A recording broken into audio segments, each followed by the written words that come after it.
Olá, queridos alunos e alunas. Sou Eniel Santo e nessa videoaula temos como tópico de discussão o materialismo dialético, proposto por Marx e Engels. Buscaremos entender os conceitos fundamentais do marxismo e seu legado para o pensamento pedagógico contemporâneo. Ressalto que, às vezes, a visão do materialismo dialético é concebida apenas no seu aspecto político, associando-o apenas com socialismo ou comunismo. Não podemos reduzir as ideias de Marx somente a isso, pois ele foi um dos grandes críticos do capitalismo e sua organização, que inclui os sistemas educativos. Me acompanhe. As ideias de Marx surgem no contexto do século XIX, com o apogeu da Revolução Industrial e suas transformações tecnológicas, econômicas e sociais. Esse desenvolvimento da indústria impulsionou o consumo, a compra e venda, o comércio, instaurando a lógica do capitalismo, com uma série de consequências para a sociedade. Karl Marx e Friedrich Engels foram pensadores dessa época, que buscavam compreender essa nova realidade social resultante da industrialização.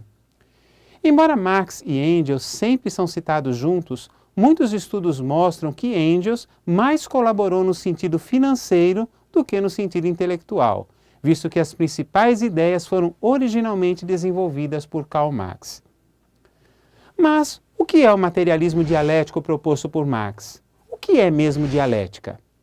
A noção de dialética foi desenvolvida anteriormente por Hegel, que resgatou uma ideia de Heráclito, um filósofo pré-socrático para quem a realidade se organiza dialeticamente, ou seja, somente é possível entender a realidade se compreendermos que essa se encontra num jogo dialético.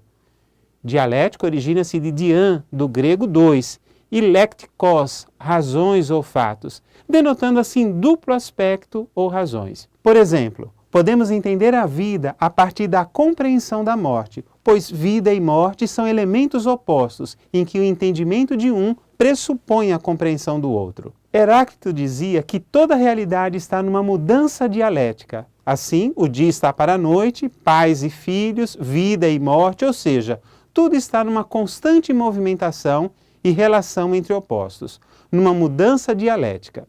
Nesse sentido, no século XIX, Hegel aprimorou esse conceito, afirmando que não é bem a realidade que está em mudança, mas a dialética somente se realiza no campo das ideias. Sim, para ele o que muda são as nossas ideias, o conhecimento que temos do mundo, para ser melhorado quando confrontado com uma ideia contrária, por meio daquilo que ele chamou de tríade dialética. Ou seja, somente melhoramos uma ideia, uma tese, quando a confrontamos com algo contrário, uma antítese. Assim, é a confrontação entre tese e antítese que gera uma nova ideia, uma síntese.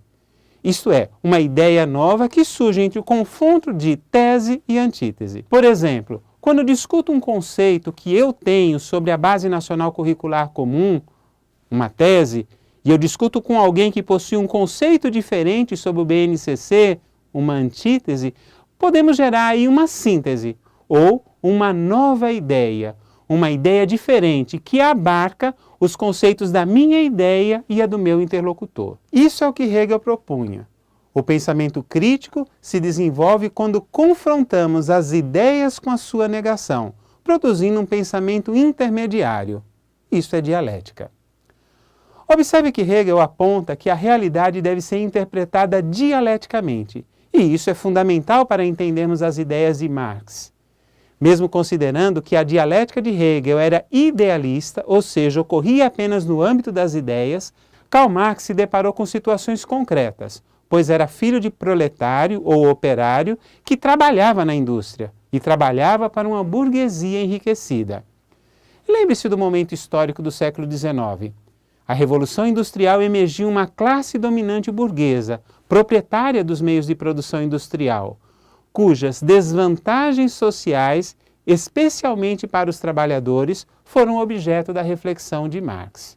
O capitalismo é um modelo econômico que se perpetua até os dias de hoje e é capaz de se ajustar aos mais diversos regimes políticos.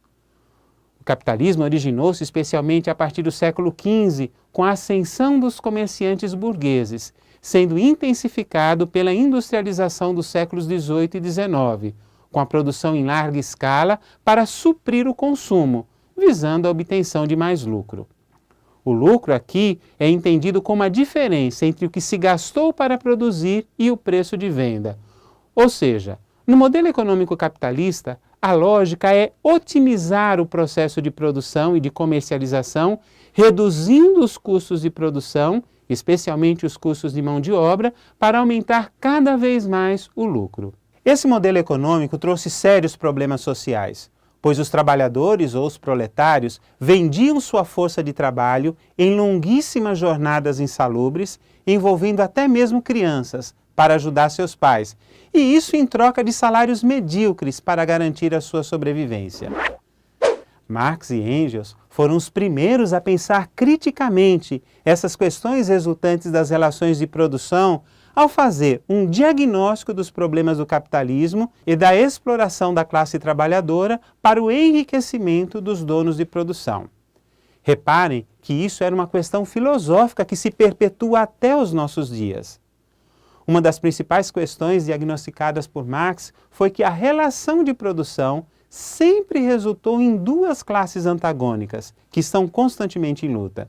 Ele argumentava que essa luta é histórica, pois desde a antiguidade a relação de produção era escravocrata, com os senhores proprietários e os escravos, gerando duas classes antagônicas, conforme a ideia dialética de Hegel.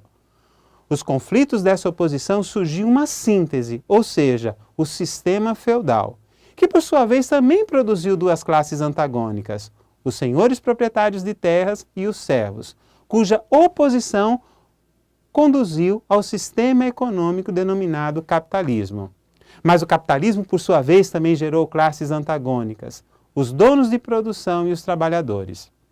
Repare que para Marx, historicamente, sempre tivemos um sistema econômico, ou seja, um modelo de produção com duas classes antagônicas, e a partir daí gerava um novo modelo econômico. Todavia, uma das críticas contundentes de Marx era o lucro obtido pelo resultado do trabalho da classe proletária, que ele chamou de mais-valia, ou seja, o quanto que o dono do capital ganhava sobre o valor que remunerava aos trabalhadores. Mas talvez se pergunte, como era possível manter as pessoas em situações dramáticas, com baixos salários, longas jornadas de trabalho, insalubridade e trabalho infantil? Bem, Marx responde que isso se relaciona com as ideologias para alienação das pessoas, ou seja, a classe dominante cria ideias que são aceitas pela classe dominada. Isso é dominado de ideologia, ideias criadas para que as pessoas aceitem sem refletir na realidade, resultando em uma alienação. Alienação do grego o outro, ou seja, as pessoas permitem que o outro explique a realidade. Em outras palavras, para Marx, o indivíduo está num contexto de exploração de trabalho, mas não reconhece que está sendo explorado, em virtude de um discurso que o faz se sentir confortável, mas que esconde a exploração existente. Isso é ser alienado. O indivíduo que está numa realidade, mas não tem consciência disso, pois existe uma ideologia que faz com que ele simplesmente aceite aquilo sem maiores reflexões.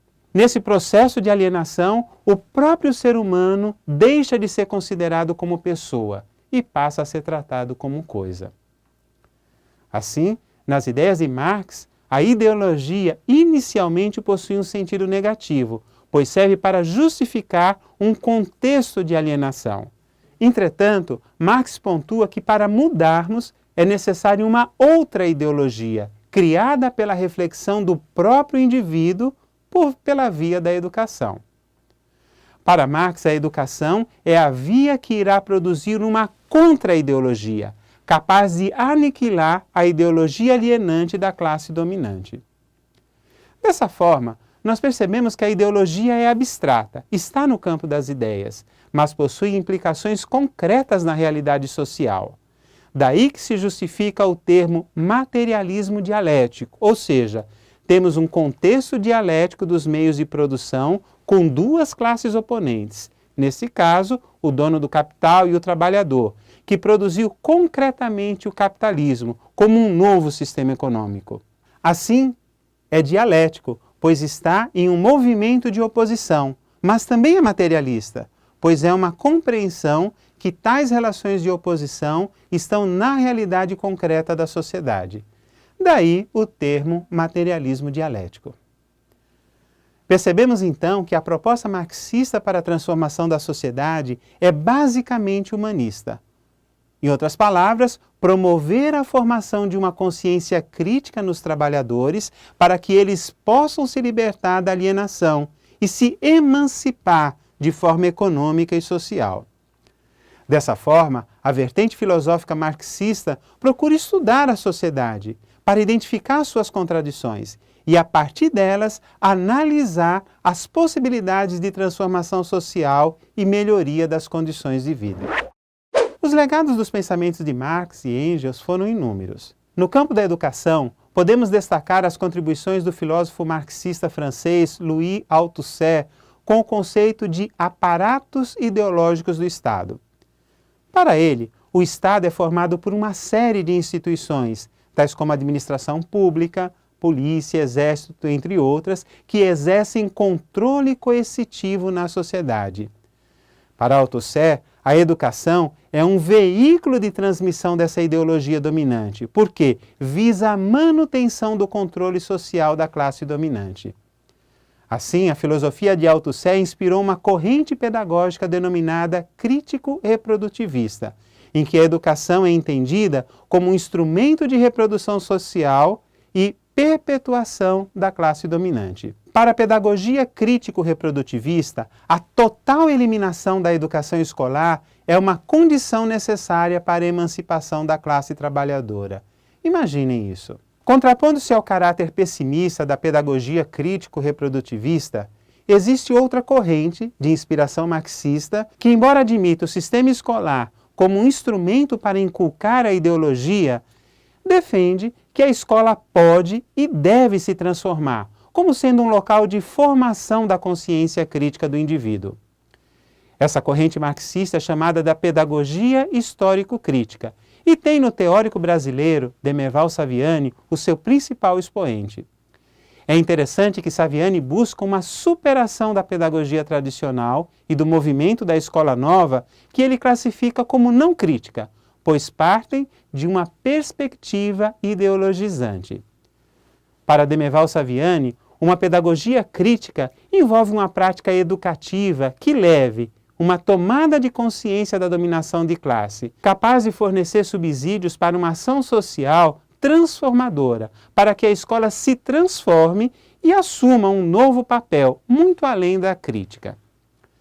Na verdade, a pedagogia histórico-crítica não é uma invenção nova de Saviani, pois já encontramos um movimento precursor da renovação crítica da instituição escolar lá no início do século XX, com um marxista italiano chamado Antonio Gramsci. Certamente, é inegável a influência da teoria marxista no campo da educação. Em uma época em que a exploração da classe trabalhadora havia atingido níveis que nos deixam horrorizados, a filosofia marxista representou uma contribuição inestimável para a conscientização dos trabalhadores e luta por melhores condições de vida e trabalho. Apesar dos aspectos positivos do materialismo dialético, não podemos nos esquecer que a filosofia marxista foi, ao longo da história, aplicada dogmaticamente, causando opressão e totalitarismo, com práticas que Marx e Engels jamais dariam seu aval.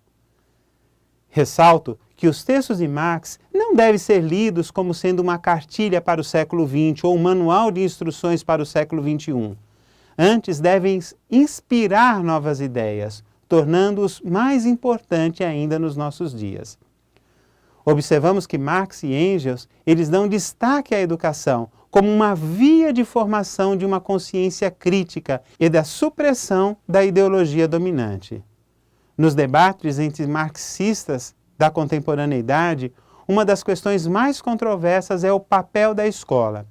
Para a corrente crítico-reprodutivista, a escola sempre será um local de doutrinação ideológica da classe dominante, devendo ser extinta para a emancipação social da classe trabalhadora. Em contrapartida, a corrente histórico-crítica defende que a escola pode se tornar um local de transformação social, não devendo ser extinta, mas, sobretudo, transformada. Aqui estão as principais referências dessa videoaula e recomendo que leiam o artigo de Pereira e Francioli, além de assistirem aos vídeos adicionais disponíveis no AVA, pois isso vai lhes ajudar a compreender a filosofia marxista, bem como as suas influências para o campo da educação contemporânea. Desejo a todos e todas excelentes estudos e até o nosso próximo encontro.